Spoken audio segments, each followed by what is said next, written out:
Ito pong buong buwan na ito, linaan po natin sa pag-aaral ng Book of John. In fact, we're calling it the Book of John Challenge.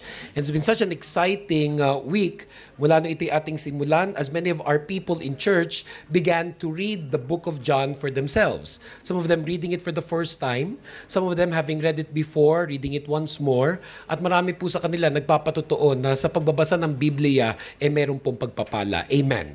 That when people read the Bible, there is blessing. And what an even more blessing na hindi ka nag-iisang nagbabasa nito, that as a church, as a community, as a fellowship, together, we are growing in faith in God. Yan po talaga ang essence ng pagiging part ng isang church. Marami mga tao minsan naiisip niya, doon na lang ako sa bahay, magpipray ako doon. At ngayon may internet, can watch churches, doing services on YouTube or live streaming. Minsan ang lakas ng temptation, wag na lang mag-church eh. Tapos pag nababalitaan mo pang may mga issue sa ganitong church, may kontrobersiya sa ganitong mga grupo, parang lalong na encourage yung wag na lang mag-church. But we truly believe that's not the will of the Lord. The will of God is that believers are part of a church, of a community, of a fellowship. And being part of it, they're growing together. And one of the things that God wants for us to grow together into is to grow together studying the Word of God. And today, ipagpapatuloy po natin ang pag-aaral natin sa ating series on the Book of John, beginning of course, today, chapter 1. We'll be discussing John chapter 1, kung saan makikita po natin that Jesus is God. Today we discuss John chapter 1, wherein we're going to be focusing on Jesus as God. Let us pray. Aming Diyos at aming Ama, nagpapasalamat po kami sa araw na ito. We thank you, Lord, for bringing us to this place today. For the people you have used, Lord, para kami madala sa lugar na to, salamat po sa kanila. Nagpapasalamat din po kami sa mga nakalipas na araw na kami po'y nakapagbakasyon. We thank you for a few days or even just a day that we were able to rest, be physically recharged. At naniniwala din po kami that today, more than the physical restoration, you will restore people spiritually. I-recharge mo, Panginoon, ang aming mga pananampalataya. Let faith arise in this place, in Jesus' name. At sa inyo po namin sinusuko ang lahat ng aming mga problema, iniisip sa buhay, all of our challenges in life, we surrender to you, Lord. And with the authority that you've given unto us through your word, we bind and rebuke all works of Satan in Jesus' name. We declare the devil defeated at wala siyang magagawa upang maging matagumpay sa buhay ng iyong mga anak. And we welcome your Holy Spirit to move powerfully and mightily in our midst as we pray all of this. In the name of the Father, the Son, and the Holy Spirit, in Jesus' mighty name, this is our prayer. And all God's people say, Amen, Amen, Amen.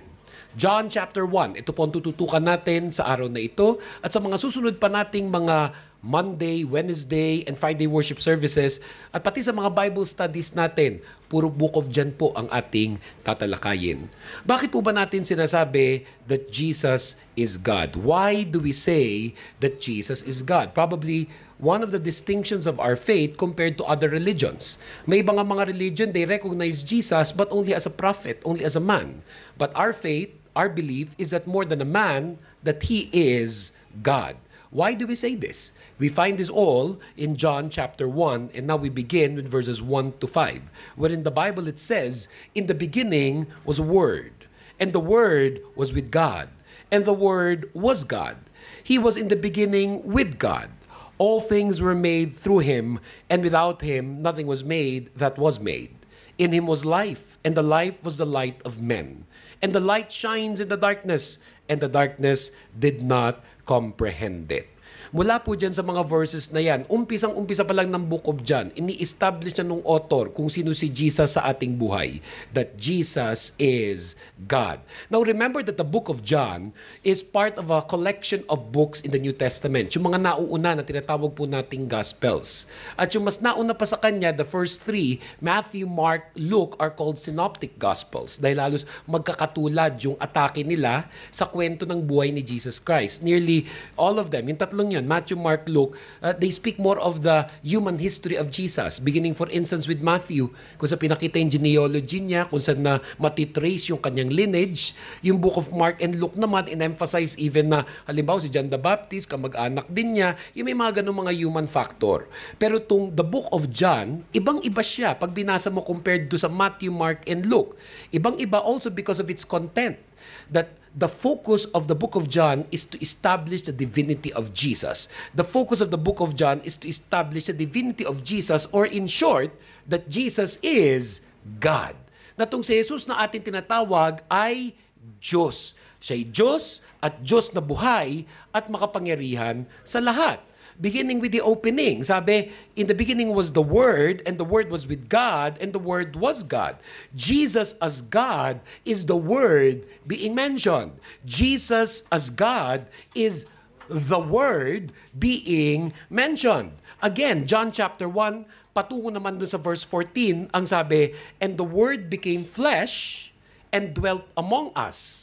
And we beheld His glory, the glory as of the only begotten of the Father, full of grace and truth. So kung yung naunang verse, ang sabi, in the beginning was the Word, and the Word was with God, and the Word was God. Dun sa verse 14 naman, in-establish na yung Word na yon is a Word that became flesh and dwelt among us. The Word that became flesh and dwelt among us. Again, sino ba yun?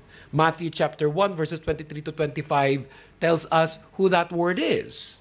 Behold, the virgin shall be with child, and bear a son, and they shall call his name Emmanuel, which is translated, God with us.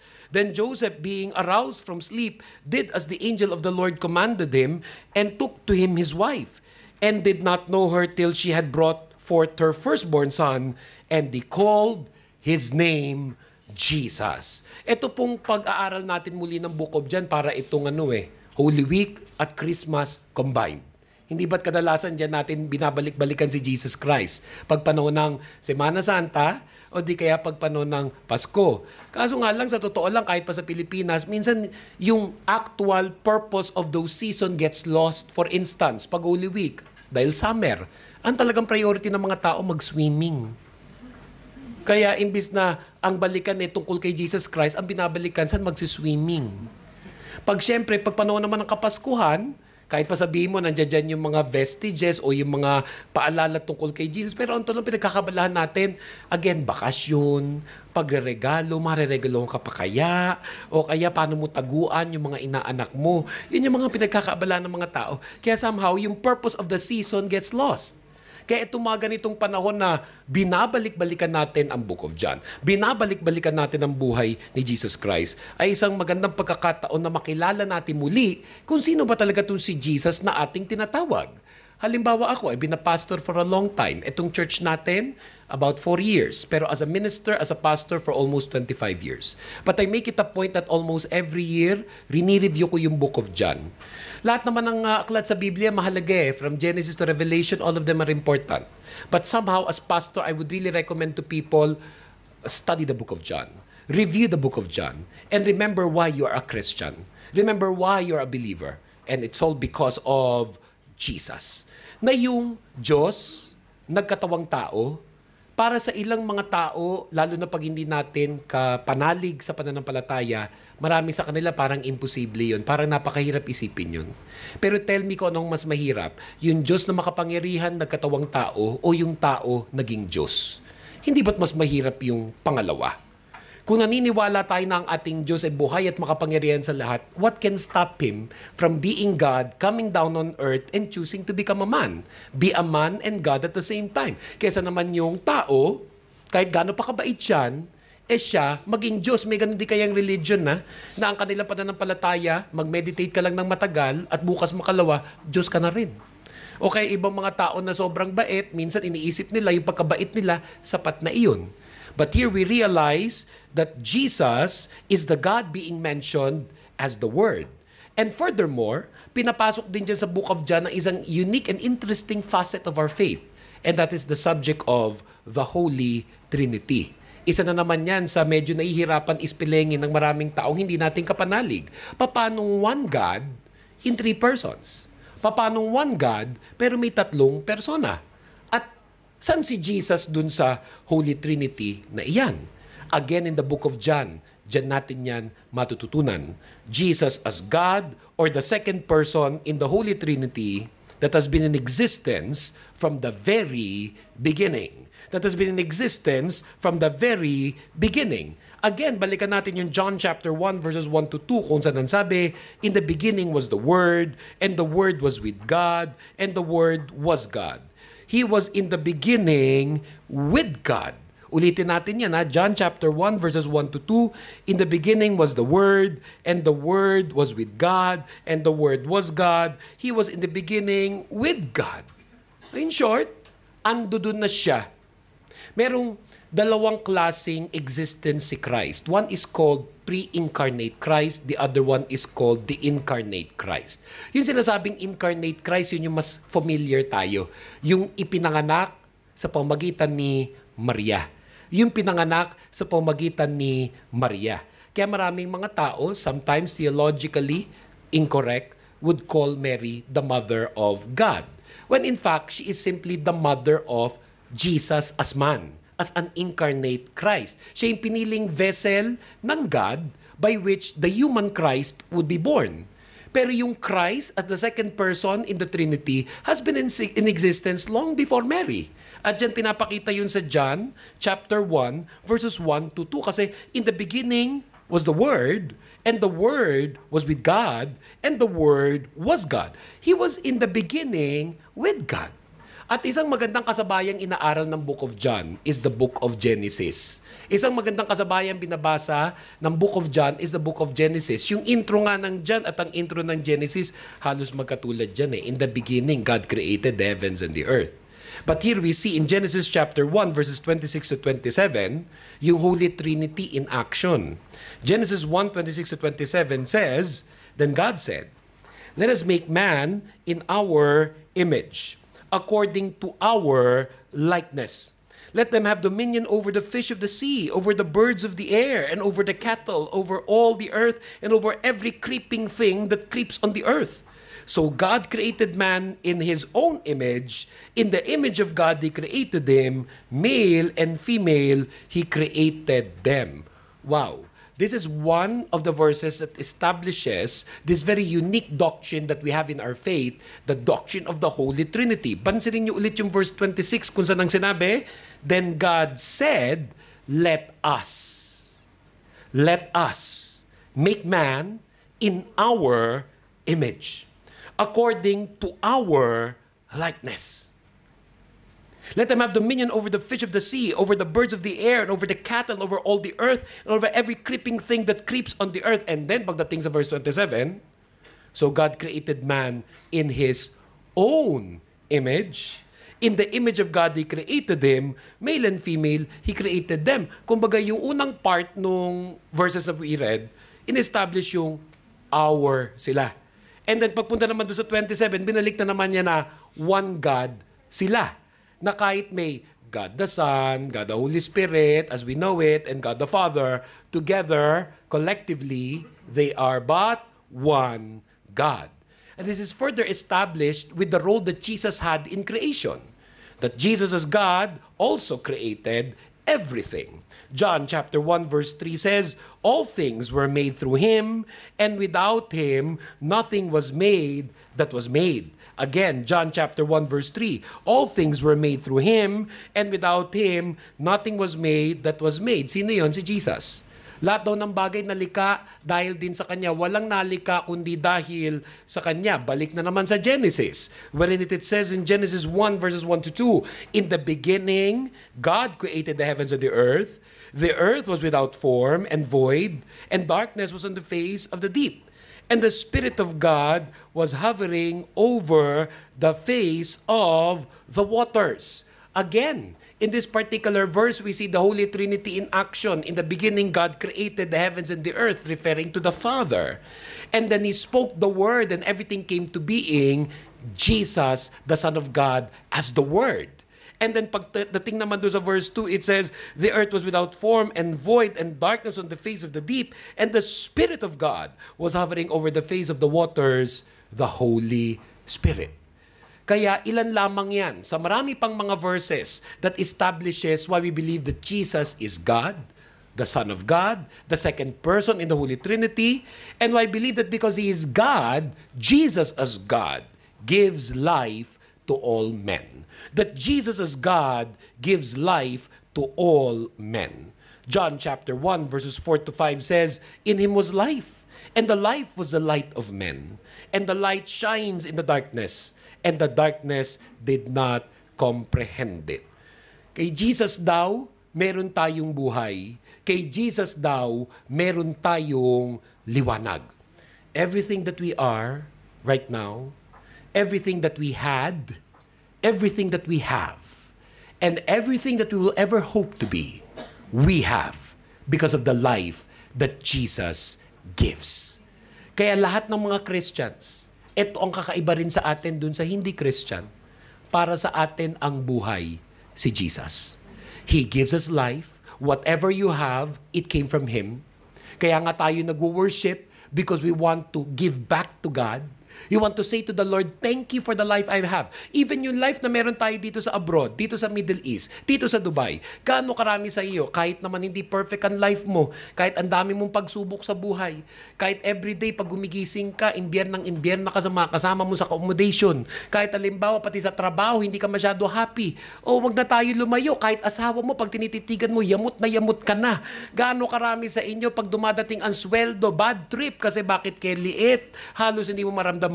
But in spite of pa nahihimas-masan ka na, you realize, thank you Lord pa din. Pag nahihimas-masan ka na, you realize, thank you Lord pa din. Amen. Palakpakan natin ang Panginoon. Palakpakan natin ang Panginoon. Wala naman talagang perfect existence. Wala namang perfect existence. Kasama yan sa pagiging makasalanan ng tao.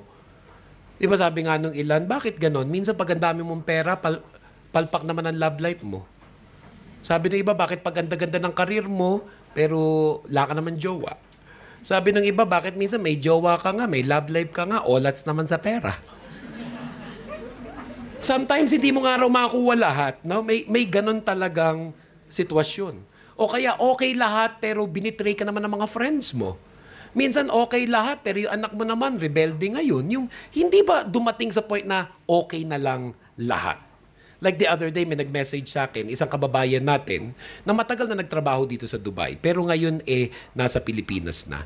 At sabi niya sa akin, Pastor, pag-pray mo ko dahil after 30 years, ayoko na talaga sa asawa ko. Yung okay na dapat lahat sa buhay ko, ito lang talagang asawa ko. Pinag-pray ko na po talagang bumait, hindi bumabait-bait. Iba na po prayer ko, kunin nawa siya ni Lord. Kasi sabi niya, ba't ganon? Pag okay na lahat, ang panira, ang spoiler, yung asawa. Kaya just in case lang may katabi kayo, asawa ninyo, sabihin nyo sa kanya, buti na lang hindi ka ganon. Just in case yung asawa nyo, wow, jackpot, buti na lang hindi ka ganon, jackpot ako sa'yo. Itaas ang kamay ng lahat na naka-jackpot sa mga asawa. Totoo man o hindi, itaas ang mga kamay. Alaga namang walang perfect existence. Alaga naman walang perfect existence. Kahit sa trabaho, naku po, minsan ang ganda-ganda ng sweldo, pero hindi gumagana utak mo. Alam niyo yung ganun trabaho? Yung kahit nakapikit ka, pwede mo siyang gawin, pero maganda sweldo. Kahit nakapikit, pwede mong gawin. Ganun ka boring. Driving pa naman yung trabaho mo. Alam mo na, kakaliwa dyan, kakanan dito, diretso doon. You know what I mean? For some of you are not happy with your jobs. Or not fulfilled with your jobs. Hindi yun yung pinag-aralan mo. Hindi yun yung pinangarap mo. Hindi ini-imagine mo na pagdating ng araw, ito yung career mo, pero bakit yun nga ang iyong career? Well, some people are so much unhappy with certain parts in their life. I want to tell you this in spite of, lagi nyo pa rin sabihin, thank you, Lord. In spite of, lagi nyo pa rin sabihin, thank you, Lord. At huwag na tayo lumayo. Etong panahon na to, naku, ang daming mga tao nanganganib ang trabaho. Alam niyo yan. May mga kilala kayo na terminate sa trabaho. Yung ilan ang tagal-tagal na naghahanap ng trabaho, wala pang trabaho. Kaya kung meron kang trabaho ngayon, huwag mag-inarte. Huwag mag-inarte. Pero sa bawat gising sa umaga, sabihin mo, thank you Lord for this job. At kung ikaw na may bibigyan ng Lord ng mas magandang trabaho, nothing will stop God from giving you a better job. Bakit? Kasi ayan no, Jesus as God gives life to all men. Jesus as God gives life to all men. O yan, palakpakan natin ang Panginoon. O yan, palakpakan natin ang Panginoon. Jesus as God gives life to all men. Kaya halimbawa, pati sa love life, medyo parang talo kayo ngayon. Halimbawa, pagdating sa boyfriend, sa girlfriend, o sa asawa, huwag kayo madismaya, huwag kayo madiscourage. May araw ka din nasasaya ang love life mo. May araw ka din nasasaya ang marriage mo. May araw ka din. Tatandaan niya, huwag kayo mag-give up sa love. Tell the person seated next to you, do not give up on love. Tell the person seated next to you, do not give up on love. Aminin, marami sa inyo nag-give up na. Aminin, marami sa inyo, binaba mo na nga presyo mo. Binabaan mo na standards mo.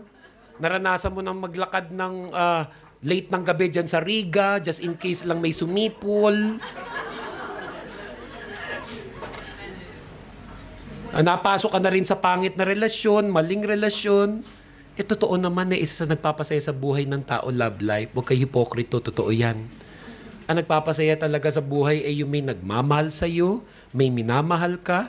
Gano'ng karami sa inyo kinikilig pa rin pag may nagte-text sa'yo, pag may nagchat-chat sa'yo, o nagpapadala sa'yo ng mga kung ano ng mga regalo. Kanina, nung ako'y pinagmaneho nung isang leader natin from Dubai going to Abu Dhabi, nakwento niya sa akin na meron siyang kilalang couple, may edad na, probably in their 50s going to their 60s. Sabi niya, inggit na inggit ako doon sa couple na yung pastor kasi hanggang ngayon, mga tumagal dito sa Dubai for almost 30 years, hanggang ngayon, pastor, kitang-kita namin yung ang sweet-sweet nila. Kung paano yung mga teenager, kung paano nung bagong asawa pa lang, ang sweet-sweet nila. Diba? Lahat kayo yun ang pinapangarap nyo sa mga marriages ninyo. I speak to the women in this room today. I speak to the women in this room today. Kano karami sa inyo na pinapangarap nyo na yung asawa nyo hanggang pagtanda malambing pa rin, pakitaas ang kamay. Taas nyo, dali, taas nyo. Nang makita ng mga asawa nyo, mapahiya sila lahat. O I speak to the women, itaas nyo ang inyong mga kamay. Gaano karami siya pangarap ang asawa pagtanda, malambing pa rin. Come on, taas nyo kamay nyo. Praise the Lord. Hindi yung pag sinasabihin mong, uy, hindi ka nakapag-I love you sa akin. Alam mo na yon. Yan kaya mga nakakairitang sinasabi, alam mo na yon. O kaya minsan pinakikiusapan mo pa, uy, kalabitin mo naman yung tenga ko. Tenga na lang ang pinapakalabit hindi pa mapagbigyan. Tapos sabi nung asawa mo, kinalabit ko lang, hindi mo na nararamdaman, wala nang pakiramdam yung kabila mong tenga. Tatandaan niyo yung pelikulang Notebook? Sino nakakatanda ng pelikulang Notebook, di ba? Ang sweet. At marami sa inyo pangarap yan na kung mamamatay, sabay kayo, di ba? Di ba? Yung kahit ikaw lang may sakit, hindi ka magkasakit ka rin para sabay tayong mamatay. Ganon ang sweet. Ganon karami sa atin ang pinapangarap. Isang masaya, masagana, at pinagpalang buhay. Taas ang kamay. Gaano karami sa atin pinapangarap? Masaya? Diba? Pinagpalang buhay. Iba nga minsan ang sabi, yun nga lang ang pinapangarap ko, hindi naman malaking ambisyon, pero yung buo kami pamilya, masaya kami mag-anak, ganyan. Dagdagan nyo kasi. Huwag lang yun ang pangarapin ninyo. Ang pangarapin nyo yung buhay na si Jesus ang nasa gitna.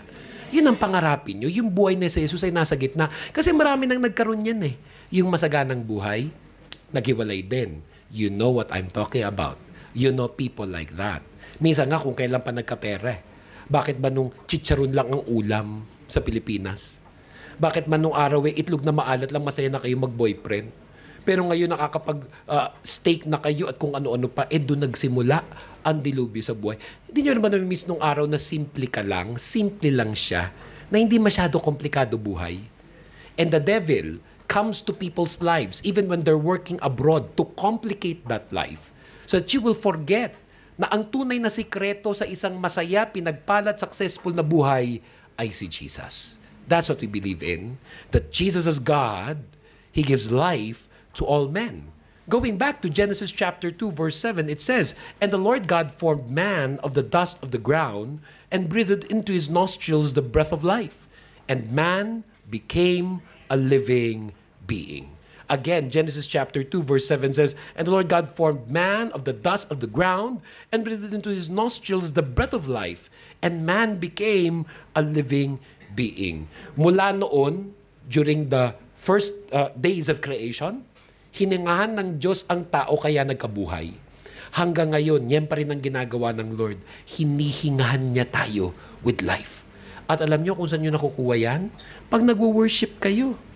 Kaya ang mananampalataya as much as possible, dapat nag-worship sa Lord. Hindi lang pag-anniversary, hindi lang pag-birthday, o kaya namatayan, may trahedya, nawala ng trabaho. No, dapat lagi nag-worship ang mananampalataya. The first thing that the believer does pag siya napunta sa ibang bansa, saan kaya ako makaka-worship?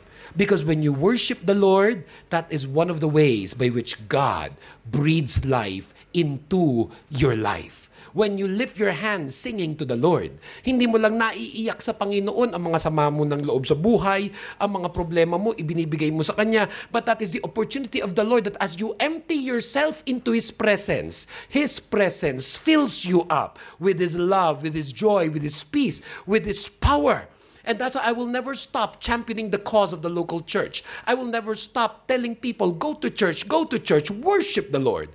Because when you worship God, that's one of the means by which He breathes life into the life of a believer. He breathes life into the life of the believer. And let me tell you, even this afternoon, that you made the right choice to be here today. Na maaring naimbitahan ka lang, nadala ka dito. O pwede naman kaya nag-struggle ka pa sa papunta dito, binalak mo, wag pang pumunta. I want to tell you, you made the right choice. You're here today because God wants to breathe life into your life once again. Palakpakan natin ang Panginoon. Palakpakan natin ang Panginoon. Sabihin mo sa iyong katabi, God wants to bless you, kapatid. Sabihin mo sa iyong katabi sa kaliwa, sa kanan, sa harap at sa likod. Say it to each other, God wants to bless us, kapatid. God wants to bless us. He wants to give us life. Yung buhay na nakaka-excite. I was in Singapore just a few weeks ago, and I was with one Singaporean citizen, and all you can see in his face is boredom. All you can see in his face was boredom. And dami mga Pilipino, kahit nandito sa Dubai, pag mawala ng trabaho dito, ang pinapangarap, mag-Canada, mag-Australia, mag-Singapore. Yan ang iniisip. Pero all this young man could tell me was how bored he was with his life. Iba sa inyo, pinapangarap mag-Canada eh. Why not? I pray that you get there. Iba sa inyo, pinapangarap mag-Australia. Why not? I pray that you get there. New Zealand, America, and so on. Pero sa totoo lang, ang masayang buhay, wala sa lugar yun. Hindi ba nung araw, nakatira naman kayo sa squatters area, nakatira ka sa probinsya, nakatira ka dun sa simpleng bahay, kayo-kayo lang, hindi ba't may saya naman? Hindi ba't nakakakain? Taba mo pa nga eh. Hindi ba nga ang taba mo pa nga ng mga panahon na iyon? Kaya wala sa lugar yun. Wala sa lugar yun. Ang tunay na kaligayahan ay pag may Jesus ka sa iyong puso. Ang tunay na kaligayahan ay pag may Jesus ka sa iyong puso. Another thing that we can learn from John chapter 1 is this, that Jesus as God is greater than John the Baptist and all other prophets. That Jesus as God is greater than John the Baptist and all other prophets. John 1:6-9 and 15 says, "There was a man sent from God whose name was John. This man came for a witness, to bear witness of the light, that all through him might believe. He was not that light, but was sent to bear witness of that light. That was the true light which gives light to every man coming into the world. John bore witness of him and cried out, saying, This was he of whom I said, He who comes after me is preferred before me, for he was before me." Ang ganda niyan sa Book of John chapter 1, lininaw agad ni John the Baptist na kahit siya'y religious man, na kahit siya'y anointed man, may sumusunod sa kanya mga tao, he clarified to them, not I, but Christ. Not I, but Christ. Napakagandang reminder nito sa mga katulad kong pastor, sa mga katulad naming preacher, that you're reminded it's not you, it's Jesus. Mahusay na worship leader, mahusay na Bible teacher, it's not you, but Jesus. Because that's one of the things that God does to a person who has learned to offer his life to God. Natututo ka mamatay sa iyong sarili at ang natataas lamang ay si Jesus. Furthermore, in John chapter 1, verses 19 to 28. Now, this is the testimony of John. When the Jews sent priests and Levites from Jerusalem to ask him, "Who are you?" He confessed and did not deny, but confessed, "I am not the Christ." And they asked him, "What then? Are you Elijah?" He said, "I am not." "Are you the prophet?" And he answered, "No." Then they said to him, "Who are you, that we may give an answer to those who sent us? What do you say about yourself?" He said, "I am the voice of one crying in the wilderness. Make straight the way of the Lord, as the prophet Isaiah said." Now those who were sent were from the Pharisees. And they asked him, saying, "Why then you baptize if you're not the Christ, nor Elijah, nor the prophet?" John answered them, saying, "I baptize with water, but there stands one among you whom you do not know. It is he who coming after me is preferred before me, whose sandal strap I am not worthy to loose." These things were done in Bethabara, beyond the Jordan, where John was baptizing. Here again is this humble servant of God, John the Baptist. Isang bagay na matututunan natin sa kanyang buhay, alam niya ang calling niya. Alam niya ang focus niya. Hindi siya nalilito sa mga nagaganap sa kanyang buhay, not even to the adulation of people. He was not confused by all of that. He was focused on his mission. He was focused on Jesus. Many times in life, ang sikreto ng successful sa hindi successful is confusion. Listen to this. Many times in life, ang sikreto ng success, why there's a successful person and the other one is not, is confusion. Yung iba, 7 years old pa lang, alam na niya ano talent niya. Kaya naipapasok sa ballet lessons, basketball lessons, karate lessons, cooking lessons, kulutan lessons, manicure lessons. Iba makikita mo yan, ng mga bata kayo, meron kayong interest. Yung isa ang interest ay Barbie doll, isa interest ay bola. So, minsan, nahihirapan pag nalilito. Bola, Barbie. Bola, Barbie. Bola, Barbie. Kaya alam niyo yan, napakarami habang tumatanda. Ano nga ba talaga? Bola, Barbie. Hanggang sa later on, marirealize mo na talaga na eto talaga gusto ko. Bola. Eto talaga gusto ko. Marmy. At ito talaga gusto ko. Sabay sila. Di ba? Kahit sa course.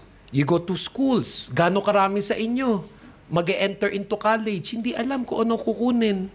O ba't yun ang course? Kasi lahat ng barkada, yun ang kurso. Lahat PT. Kahit ayaw mo naman ng dugo, ayaw mo ng katawan o puso, PT, o nursing, o computer, o kaya kung ano man ang uso ng panahon na yun.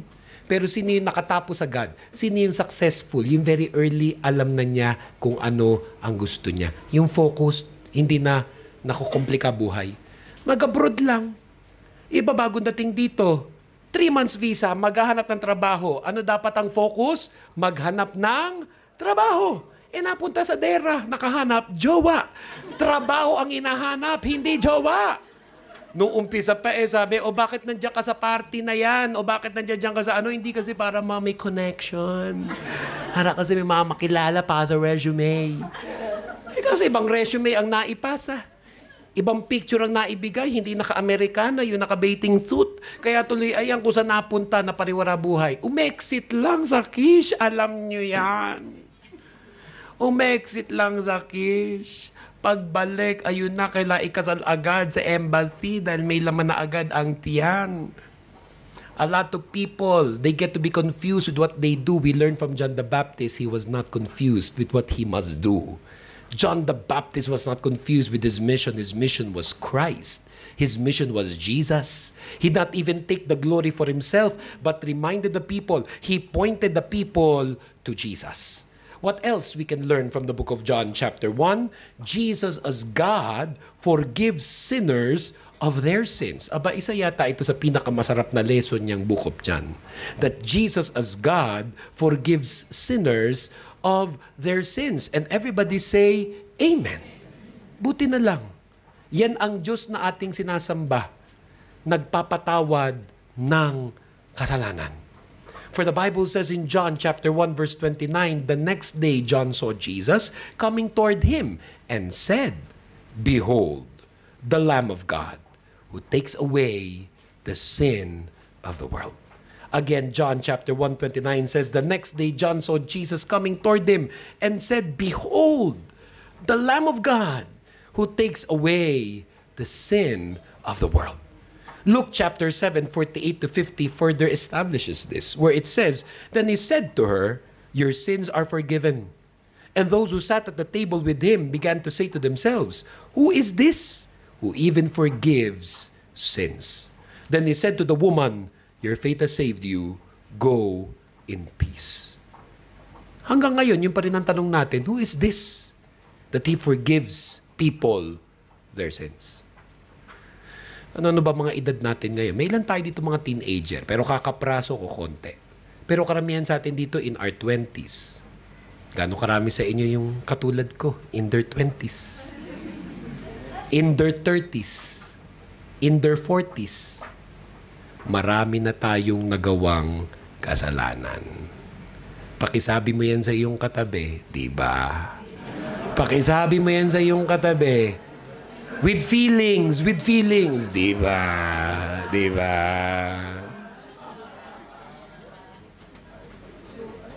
May mga bagay kaya natin ikwento. Pero may mga bagay di natin kaya kwento. Bilang pastor at counselor, for the last 25 years, I probably heard a lot already. And what a burden it is. Kasi bilang pastor, hindi ko pwede i-preach sa inyo ano yung mga na-counselan ko sa tao. Ilang mga na-counselan ko nandito eh. Gusto niyo ba ikwento ko yung mga... Pastor, wag ganyan, pastor! Pero alam nila yan, bilang pastor, I make an effort as a counselor, as a preacher. You won't hear from this pulpit but I counsel with people. But I've heard a lot. I've heard enough. I've seen a lot. I've seen enough. I've done a lot. I've done enough. To know what it means to be a sinner. To know what it means to be sinful. Pero talaga naman salamat sa Panginoon that Jesus as God forgives people their sins. Who is this that forgives us? Let me tell you who is this. This is Jesus as God who gives people grace and truth. This is Jesus as God who gives people grace and truth. Ano ba yung grace? We do not deserve, but He gives.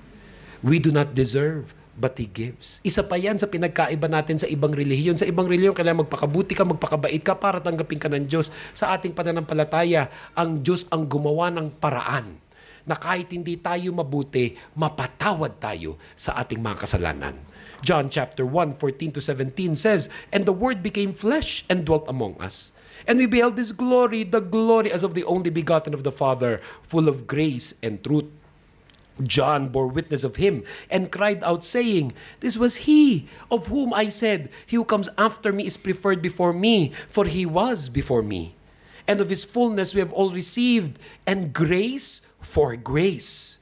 For the law was given through Moses, but grace and truth came through Jesus Christ.'" Napakalalim niyang, for the law was given through Moses, but grace and truth came through Jesus Christ. But at another date na lang natin pag-uusapan ano ba yung difference ng law sa grace. But what is important in our message for today is to realize this, that God is such a gracious God. Wala tayong nagawang kasalanan na hindi kayang patawarin ng Panginoon. Amen. Walang kasalanan na hindi kayang patawarin ng Panginoon. At magandang naaalala natin ito. Lalo na pag minsan tumitigas ang puso natin, minsan nagtatampo tayo sa Diyos, sa tao, sa buhay. We must always remember this, that God's grace is the reason why we have been forgiven of our sins. Ephesians chapter 2 verse 8 to 10 says, "For by grace you have been saved through faith, and that not of yourselves, it is the gift of God, not of works, lest anyone should boast. For we are His workmanship, created in Christ Jesus for good works, which God prepared beforehand that we should walk in them." Look at this. Makasalanan na tayo. Nakagawa tayo ng maraming mga kasalanan. Pero ang Panginoon tinitignan ka lagpas sa iyong kasalanan.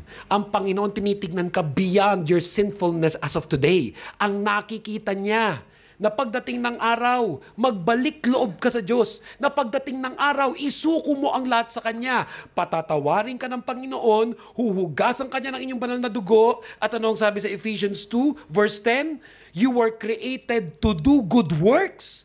Na alam niya na once matanggap mo tong blessing na to, tong forgiveness of sins, you will rise up, you will be spiritually restored, and you will do great and mighty things for the glory of the name of Jesus Christ. Dating magulo buhay, inayos ng Diyos ang buhay. Dating maghiwalay na mag-asawa, binuo ulit ang marriage. Dating hindi makapagpatawad, nakakapagpatawad na ngayon. Dating boyfriend ng bayan, girlfriend ng bayan, abay ngayon Maria Clara na. Pakisabi mo sa iyong katabi, parang ikaw lang. Parang ikaw lang. Boyfriend ng bayan, girlfriend ng bayan. Alam niyo, nung araw may uma-attend sa atin sa church, ganon, bagong-bago. Bago siya umattend ng church, lahat na yata ng babae naging girlfriend dito sa Dubai. Kaya nung nakita nung ilang connections nila na connected to me attending the church, may mag-message sa akin at sabi, Pastor, uma-attend na pala sa inyo si ganyan, si ganito. Ay, sabi ko, oo. Ex ko po kasi yan eh. Tapos may nag-message na naman, Pastor, bakit ka ako? Ex ko po kasi. Talaga naman, boyfriend ng bayan. Buong Dubai, nagkalat. Pero lahat ng nagkalat, pag nagbalik loob sa Diyos, patatawarin ng Panginoon. Paabaguhin ang buhay at makikita sa kanyang buhay ang liwanag at kabanalan na nagmumula sa Diyos. Ito naman sasabihin ko sa inyo, huwag niyong tatanggapin na ganun ka na. Huwag mong tatanggapin na lagi ka nang nagmumura, hindi na yan mawawala. Mawawala din yan. Si President Duterte nga, hindi na nagmumura ngayon. O, pansinin ninyo. Halos hindi na nagmumura. Pumapatay na lang na, patay ka kung patay. Patay ka, huwag patay ka. Diba? Pero pansinin mo, wala na yung mga mura. Patay, patay. Ikaw pa kaya? Kaya kang baguhin ng Panginoon. Yung lumalabas sa bibig mo, mababago ni Lord yan. Yung mga pinipindot ng daliri mo sa Facebook, mababago din yan. Mawawala na rin yung mga negative post mo. Yung mga kaaway mo, no, magkakabati din kayo. Kaaway mo, magulang mo, kapatid mo, asawa mo, sino man magkakabati din kayo. Yung kunong araw nagkaroon ka ng pangit na reputasyon. Alam mo yung pinakamasaklap pag may pangit kang reputasyon sa mga katrabaho mo, kaibigan mo, sa buong Dubai, parang hindi mo na alam paano ka makakapagsimula. Ito sasabihin ko sa iyo, ang Diyos nagpapatawad. Ang Diyos nagbabago ng buhay. At kung maniniwala at ka pananampalataya ka, nothing is impossible with God. God can change your life. Amen. Palakpakan natin ang Panginoon. Palakpakan natin ang Panginoon. That is the beauty. That is the reality. That is the power of God's grace. He can change people's lives. Kaya minsan may nagsasabi sa akin, Pastor, bakit mo pa pinapatayo yan? Sablay yan sa ganito. Ang problema kasi sa inyo, you give up on people agad-agad I don't give up on people because Jesus does not give up on people. Nakikita mo may sablay, pangit ang ugali, kung ano-ano pa. Pero abangan mo, pag yan nabago ng Diyos ang kanyang buhay, baka pagdating ng araw magulat ka, preacher pa of the Word of God. Magulat ka, teacher pa of the Word of God. Tell the person seated next to you, ikaw yun na sinasabi ni Pastor. Sabihin mo sa iyong katabi, ikaw yon na sinasabi ni Pastor. Practicein nyo nga lang, batiin nyo yung katabi ninyo, practicein nyo lang, sabihin nyo sa kanya, hi, preacher. Ano, naalibad-baran ba kayo? Tumaas ba ang mga balahibo ninyo? Sabihin nyo nga ulit, imagine ninyo mula ulo hanggang paa at sabihin nyo sa kanya, hi, preacher. Isipin mo, ano kayang klaseng church ang church na yan ng preacher? Pastor, wala nang a-attend. Pero sa totoo lang, maraming magagaling na preacher. Ang buhay, madilim nung araw. Ang buhay, pangit. Malayo ang kalooban sa Diyos. Pero laging patutunayan ng Panginoon, His grace is sufficient. Because Jesus as God makes us children of God. Jesus as God makes us children of God. John chapter 1 verse 10 to 13. He was in the world and the world was made through Him. And the world did not know Him. He came to His own and His own did not receive Him. But as many as received Him, to them He gave the right to become children of God. To those who believe in His name, who were born not of blood, nor of the will of the flesh, nor of the will of man, but of God. And furthermore, in John 6:37 to 40, all that the Father gives me will come to me, and the one who comes to me I will by no means cast out. For I have come down from heaven, not to do my own will, but the will of him who sent me. This is the will of the Father who sent me, that of all he has given me I should lose nothing, but should raise it up at the last day. And this is the will of him who sent me, that everyone who sees the Son and believes in him may have everlasting life. And I will raise him up to the last day. What does this mean? Ang Panginoon, hahabulin at hahabulin ka hanggang ma-realize mo, love ka niya. Yun ang ibig sabihin nun. Ang Panginoon, kahit ikaw pumipiglas ka pa, ang Panginoon hahabulin at hahabulin ka niya no matter what. Ano sabi doon sa naunang verse? Hindi raw will ng tao but will of God kung paano mo tatanggapin si Jesus bilang Lord and Savior. To them who believe Him, to them who receive in His name, He gave the right to become children of God. People born not of human decision nor of a husband's will, but born of God. Paano natin nakikilala ang Diyos? Kalooban kasi niya eh. Kalooban niya eh. Like this afternoon, Diyos ang gumawa ng paraan kung bakit ngayong hapon na to, kahit ang init-init, kahit dapat nagbakasyon kayo, nag-swimming kung saan, nandito tayo lahat magkakasama. Will ng God dyan. God wanted you to hear this message today. At yung sumunod na verses na binasa natin, ano sabi doon? He will not lose anyone. Ang ganda ng verse na yun. He will not lose anyone. Jesus will not lose anyone that the Father is giving Him. He will not lose anyone that the Father is giving Him. That's called the stubborn love of God. That's called the stubborn love of God. Tayo minsan sa kapwa-tao, nag-give up na tayo eh. Kahit nga minsan mga magulang eh. Pag halimbawa, ang tigas-tigas ng ulo ng iyong anak, minsan nag-give up ka na. Meron ng magulang nagsabi sa akin, sinabi na sa akin, Pastor, ayoko na. Ginawa ko na lahat. So, pinasadyos ko na sa kanila. Napakalabing nung nanay na yun.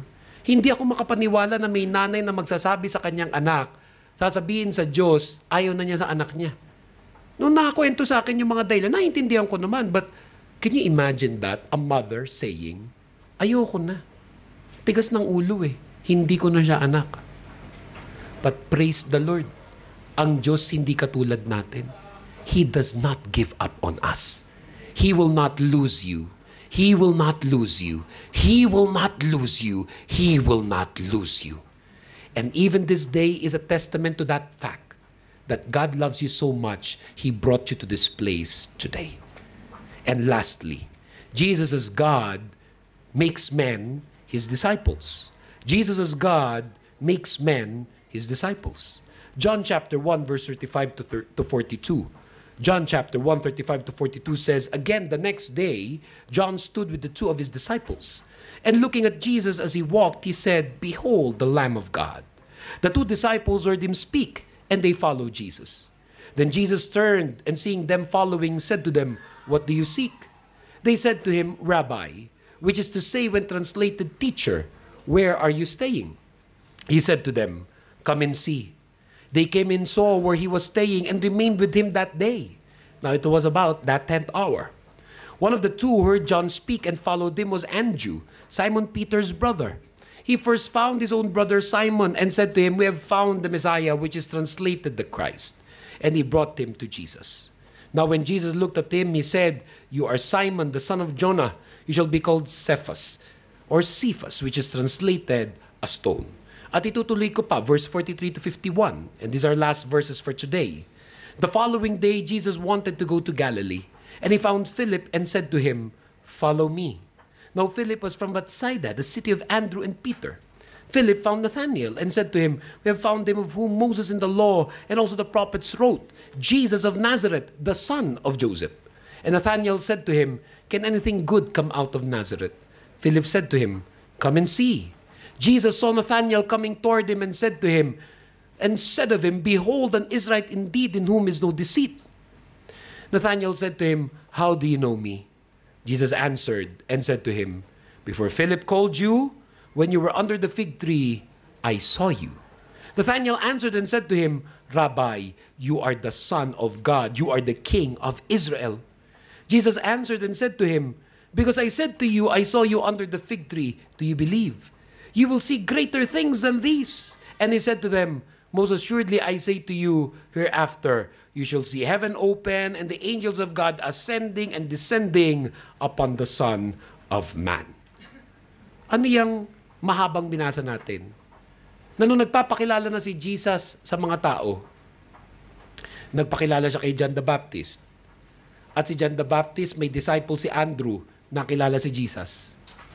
Tapos si Andrew, nung nakilala na niya si Jesus, ikwinento niya sa kapatid niya, kay Simon Peter, kasi ayaw naman niyang hindi makilala ng kapatid niya si Jesus. Kaya sabi niya, Simon Peter, Peter, kuya, ito na si Jesus, nakita ko na. And then pagkatapos nun, si Philip naman, nakapitbahay nila. Sabi nila, ayan si Jesus. And then si Philip, ayaw din niya na yung kaibigan niya si Nathaniel, hindi makilala si Jesus.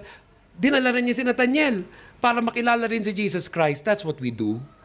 Yung mga kamag-anak natin, kakilala natin, dinadala na natin lahat kay Jesus Christ dahil alam natin. Pag ang tao nakakilala kay Jesus Christ, doon niya mararanasan ang kapatawaran sa kasalanan, ang kaligtasan, ang buhay, at pagpapala. Na sino mang makakakilala kay Jesus Christ, mararanasan niya ang kapatawaran ng kasalanan, ang pagbabago ng buhay, kapayapaan, kagalakan, blessings that we desire, all of that we can find when we have a personal relationship with Jesus Christ. I'll end with this. Sabi dun sa verse 46, si Nathaniel. Nathaniel parang si Tomas ito eh. Mapagduda, skeptic. To see is to believe. Sabi Nathaniel, can anything good come out of Nazareth? Kumbaga, pag umattend ba ako dyan sa church ninyo, may mapapala ba ako dyan? Minsan may ganun eh. And then Nathaniel said, can anything good come out of Nazareth? Philip said to him, come and see. Come and see. That's what our people in church do. Halika lang, sumama ka lang sa church.